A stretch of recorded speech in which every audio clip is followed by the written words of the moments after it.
आज हम शुरू करेंगे अध्याय 14 गुणनखंडन। तो इससे पिछली कक्षाओं में आपने गुणनखंड के बारे में सीखा है। वहाँ हमने जो है केवल संख्याओं का प्राकृतिक संख्याओं के गुणनखंड करने आपको बताए थे।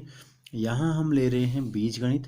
ठीक है, तो बीजी व्यंजकों का कैसे जो है गुणनखंड किया जाता है। तो जैसे कि हम प्रश्नावली में आते हैं, प्रश्नावली 14.1 का पहला जो प्रश्न है, दिए गए पदों में सार्वगुणनखंड हमें ज्ञात करने। तो दो दो पद हमको दिए गए हैं। अगर हम पहले प्रश्न को देखें तो एक हमको दिया गया है 12x और एक हमको दिया गया है 36। तो हम क्या करते हैं, दोनों के गुणनखंड लिख लेते हैं। तो 12x के गुणनखंड क्या हो जाएंगे, 12x के गुणनखंड में पहले हम कर लेते हैं 12 के गुणनखंड क्या होंगे। ठीक है, तो 12 के गुणनखंड में देखो, एक तो सभी संख्याओं का गुणनखंड होता है, उसको हम हमेशा नहीं लिखते हैं। ठीक है, जहाँ पे हमको एक की ज़रूरत होगी वहाँ पर हम एक लिखेंगे। यहाँ पर हमको आवश्यकता नहीं है तो हम क्या करते हैं, 12 में 2 का भाग देंगे तो क्या लिख सकते हैं, 2 का भाग 6 बार जाएगा, फिर 2 का 6 में जाएगा 3 बार। तो ये हो गया 2 दूनी 4, 4 3 12।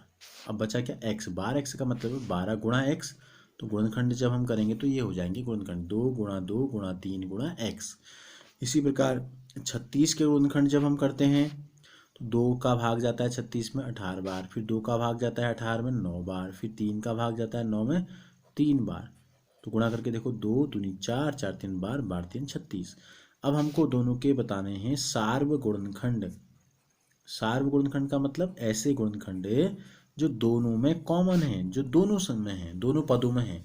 तो देखो, ये 2 जो है दोनों में है, ये 2 भी जो है दोनों में है, और 3 भी दोनों में है। तो ये हम कंबाइन ले लेते हैं इस प्रकार से। देखो, तो ये 2 गुणा 2 गुणा 3 दोनों में है, तो 2 गुणा 2 गुणा 3 जो है वो सार्वगुणनखंड हैं। हम चाहें तो गुणा करके भी लिख सकते हैं, 3 दूनी 6, 6 दूनी 12। तो यानी कि 12 का भाग 12x में भी जाता है और 12 का भाग 36 में भी जाता है। इसका मतलब ये है। इसी प्रकार दूसरे जो पद हमको दिए गए हैं नंबर 2 में, एक हमको दिया गया है 2y और एक हमको दिया गया है 22xy। तो 2y के गुणनखंड हमको क्या लिखने हैं, इनके गुणनखंड लिखने हैं, और 22xy के गुणनखंड ये निकालते हैं। 2y के गुणनखंड क्या होंगे, 2 और y का गुणनफल हुआ 2y। तो 2y के गुणनखंड हो गए 2 गुणा y।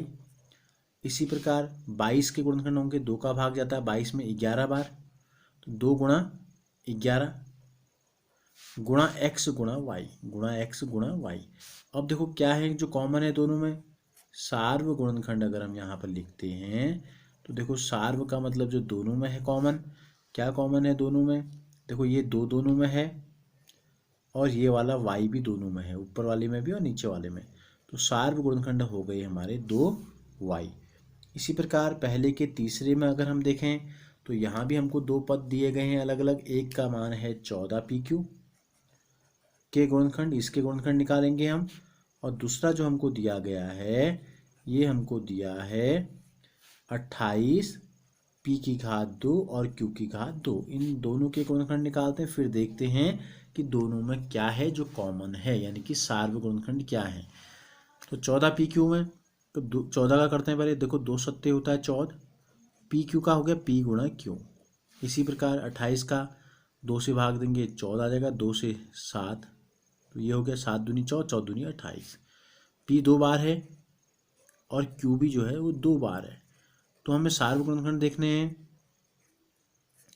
देखो, सार्वगुणनखंड जो हो गए, 1 2 दोनों में है, देखो ये 2 दोनों में है, ये 7 दोनों में है, और ये p दोनों में है, और एक q भी जो है दोनों में है।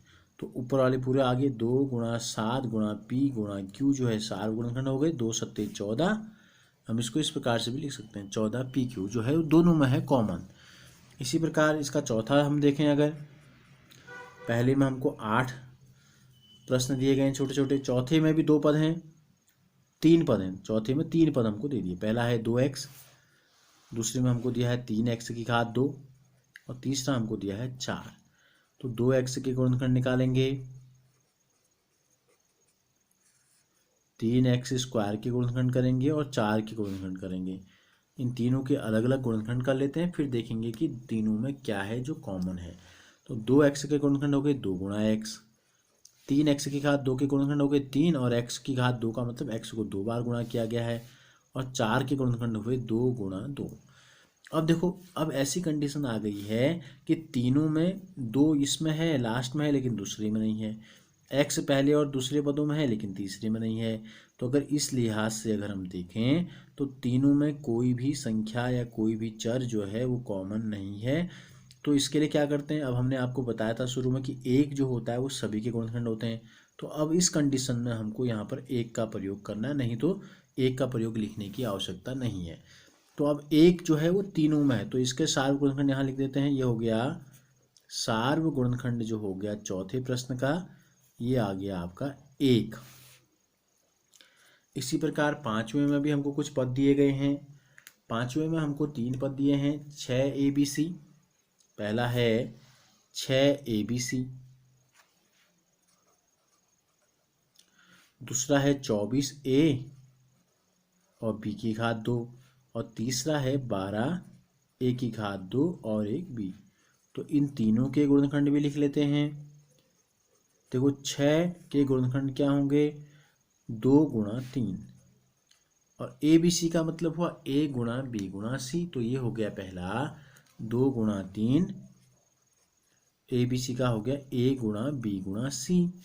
इसी प्रकार 24 के गुणनखंड हो जाएंगे, 2 से भाग देंगे 12, फिर 2 को भाग देंगे 12 से 6, फिर 2 से भाग देंगे 6 को 3, तो वो 3 दूनी 6 दूनी 12 दूनी 24। A एक बार है और B की घात 2 का मतलब B को 2 बार गुणा करना है। इसी प्रकार 12 के गुणनखंड हो जाएंगे 2 दूनी 4, 4 3 12। A की घात 2 का मतलब A को 2 बार गुणा करना है और B को 1 बार गुणनखंड। तो सार्व गुणनखंड क्या हो गए, अब देखते हैं यहाँ। तो सार्व गुणनखंड जो हो गए ये आ गए हमारे 2 तीनों में है, 3 भी तीनों में है, पहला A तीनों में है, दूसरे नंबर पे B दिया है, B भी तीनों में है, ठीक है, बाकी C तीनों में नहीं है। तो क्या हो गया, ये हो गया 3 दूनी 6 AB। तो सार्व गुणनखंड जो आ गए ये आ गए 6 AB के बराबर आ गए। अब देखते हैं छठे प्रश्न में भी हमको 3 पद अलग अलग दिए गए हैं। पहला है 16x की घात 3,